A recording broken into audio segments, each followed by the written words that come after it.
If you are preparing for any of the AWS certification, this video is for you. In this video, I will be sharing a single framework which helped me to clear 5 cross AWS certification all at first attempt. Myself, Vasan, I have 8 years of experience in IT and I hold 5 AWS certifications at various levels. It's not that hard as it sounds. It just contains 7 simple steps. If we follow it straight away, then anyone can able to clear the certification part. Choose the right certification which is more relevant to you, your job role, your next desired job position. Major mistake people does is they choose a certification which is not relevant to a job role, so it makes the learning process more hard. So always map it with your desired job role and your desired goal. AWS offers versatile of certification. You can pick from any order and you can do any certificate at any point of time. There is no prerequisite of doing something first and then to do something second. Though I recommend to do first the associate level first and then to go with the professional and then expand your skill set into the specialty wise. Always pick any one certificate at a time. Taking 2 different tracks at the same time can make the process more hard. We'll also share the roadmap provided by the AWS based on the role, based on the skill set, so that you can have a look at it and take informed decision where you want to start your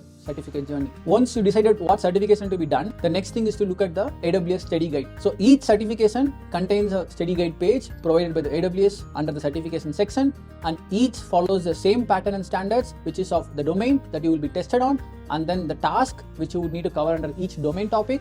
And it also at the end of the documentation you see what services are scope of the exam and what are the services that are out of scope for the exam. Preparing, we can inline towards what's part of the curriculum. There are plenty of online courses available out there. My recommendation is to go to any online platforms like Udemy, see the course ratings provided by the previous students, also see the review comments and choose wisely. Platforms like Udemy also provide options for returning, so you can try the course. In case if you are not comfortable with it, return it and go with the author which you go for it. My recommendation is to go with any single author or single video creator rather than choosing multiple people, because at end of the day everyone are in line towards the course which is provided by the AWS. If you feel boredom, my recommendation is to swap the topic. For example, you can start studying with storage.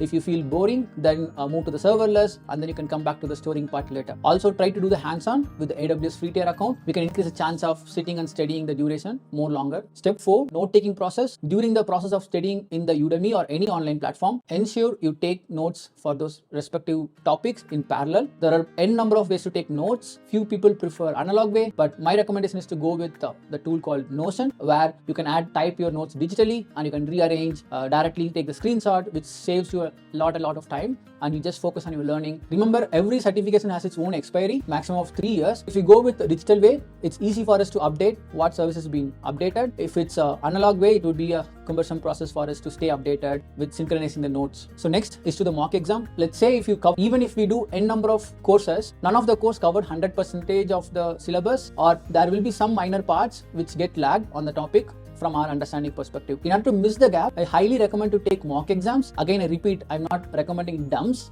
but the mock exam, so that you sit and write the exact duration as if you would write the main exam, and you get the taste of how the exam would look like. Each mock exams, service providers like John Bonzo or Labs, they provide options to mark for review at the time of taking the exam. Use that opportunity so that once the exam is done, you can filter based on incorrect and mark for review options, and you can get your answers checked. And also each answers would take you to the reference of AWS documentation so that you can deep dive into the topics where you actually lag. To save time, you might skip off the options which you thought as correct, same way it went correct, and you just focus on the options which is marked for review since it's doubtful, and the incorrect, which means eventually you thought as correct during the writing the exam but it went wrong. So just focus on what you mark for review and what is incorrect at the end of each mock exam to fill the gap where you conceptually lagging. Feedback, it's a cycle, so don't afraid in case if you get failed during your mock exams. Always do repeat the mock exams until you retain a level of above 80%, which gives you assured guarantee for clearing your main exams. Booking the slot, AWS offers you 2 types of approach to take the exam. One, you visit the Pearson centers and take it from there, or write the exam right from your home itself. So if you have a stable internet, I would highly recommend to take it from the home so that you have a comfort environment around you. Talking about booking the exam slot, I recommend as soon as you're done with your course, book the exam slot 4 weeks from the date where you start taking your first mock, so that acts as a drive for you to get the course completed and to reach the final destination part. Don't worry, In case if you are not at the level of passing or whatever the 80% which you mentioned, or if you're not confident about it, before 48 hours, you still have the option to reschedule your exam. So just go for it, get it booked. Trust me, that will give you a full confidence to get your destination right. So above is the 7 simple steps that took me to this destination of 5 cross AWS certified. Certification is not a race. It's all about gaining the knowledge. So enjoy the process of gaining the knowledge. Do the hands-on, not just focus towards the certification part. Best wishes. In our next video, we'll discuss about do's and don'ts during the time of exam. If you have any suggestions, feel free to comment. If you're interested in joining our Telegram group or instant updates from us, you might be also interested in how to animate the architectural diagram of AWS in a more fancy way. Do check it out on the screen right below.